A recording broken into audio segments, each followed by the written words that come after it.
কথায় আছে ভালোবাসা থাকলে 1 মাসের রিলেশনও বিয়ের পূর্ণতা পায়, আর ভালোবাসা না থাকলে 7 বছরের রিলেশনও ব্রেকআপ হয়ে যায়। আমাদের পরিচয়টা হয় একটা বিয়ে বাড়ি থেকে। আমি সে বাড়িতে দাওয়াত খেতে যাই, সেও একটা বাড়িতে দাওয়াত খেতে আসে। আমি ছিলাম চঞ্চল প্রকৃতির, তাই বান্ধবীদের সাথে দিব্যি মজা করে যাচ্ছি। তবে কেউ একজন ফলো করে, সেটা আমি খেয়াল না করলেও আমার বান্ধবীরা খেয়াল করছিল আর বলছে, দেখ তোর দিকে তাকিয়ে আছে কিভাবে একটা ছেলে। সেদিকে দেখার আমার কোনো ইচ্ছা নেই। যাক, বিয়ের অনুষ্ঠান থেকে আসার সময় আমি নিজেই ওর কাছে গিয়ে বলি, এভাবে দেখলে চোখ নষ্ট হয়ে যাবে তো, পরে কেউ বিয়ে করবে না। তখন সে লজ্জা পেয়ে নিচের দিকে তাকিয়ে থাকে। তখন আমি বলি আমি বিবাহিত, এই বলে চলে আসি। কিন্তু সে ছিল নাছোড়বান্দা। সে কিভাবে যেন আমার সব তথ্য এবং আমার ফেসবুক আইডি পেয়ে যায় এবং আমার নাম্বারও। সে রীতিমতো মেসেঞ্জারে নক দিয়ে যাচ্ছে। তবে আমি কিছু একটা মনে করে তাকে রিকোয়েস্টে ঝুলিয়ে রাখি, মানে ফলোয়ার্স হিসাবে। কিন্তু তার মেসেজে রিপ্লাই দিলাম,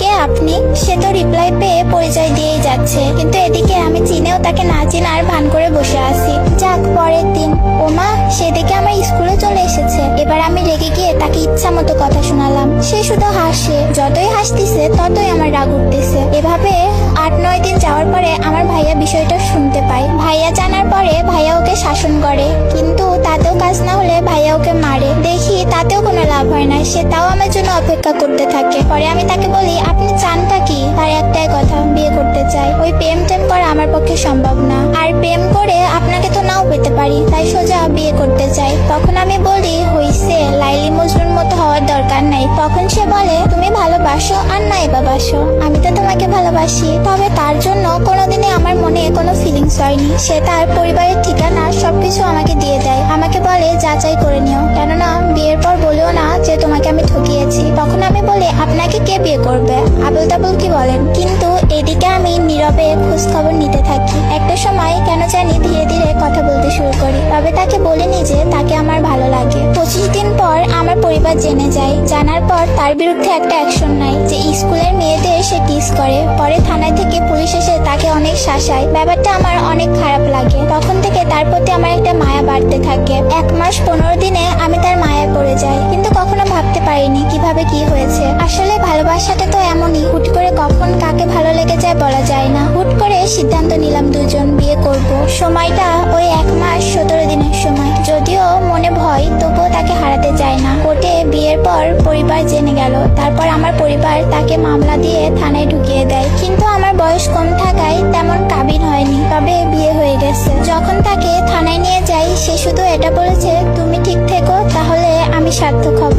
তাকে রিমান্ডে দেয়। আর এদিকে আমার পরিবার যে কত বুঝিয়েছে যেন তাকে আমি ছেড়ে দেই। যদি তাকে আমি ছেড়ে দেই তাহলে তারা নাকি তাকে ছেড়ে দিবে, কিন্তু আমার এক কথা, তাকে কোনোভাবেই ছাড়বো না। পরে আমার পরিবার বলে, তুই বিষ খেয়ে মর। আমি কারো কথা শুনিনি। পরে তার পরিবার উল্টা মামলা করে যে তাকে স্বইচ্ছায় জেলে ঢুকানো হয়েছে। এই বিষয় নিয়ে আমার পরিবারের ওপরও ঝামেলা শুরু হয়ে যায়। এখন আমি পড়ে গেছি মাঝখানে, কি করব?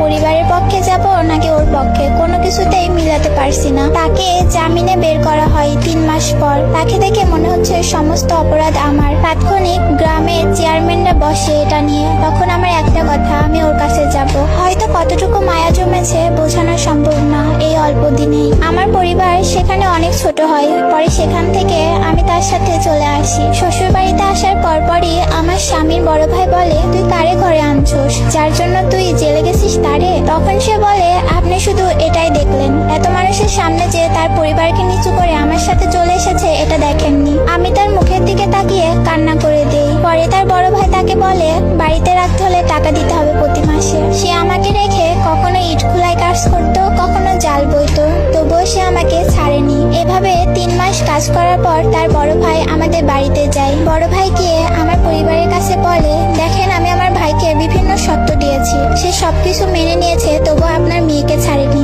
ইচ্ছা হলে আপনারা আপনাদের মেয়েকে মেনে নিতে পারেন, তাহলে আমরাও মামলাটা উঠিয়ে নিব। পরে আম্মু কান্না করলে আব্বু রাজি হয়ে যায়। পরে ধুমধাম করে আমাদের পরিবার তুলে দেয়। এখন যেমনই আসে না কেন, আলহামদুলিল্লাহ, কেননা দিন শেষে আমি তার বুকে ঘুমাতে পারি। বিশ্বাস করেন, সে বা তার পরিবার এখনো কোনোদিন আমাকে ধমক বা চোখ রাঙিয়ে একটা কথাও বলেনি।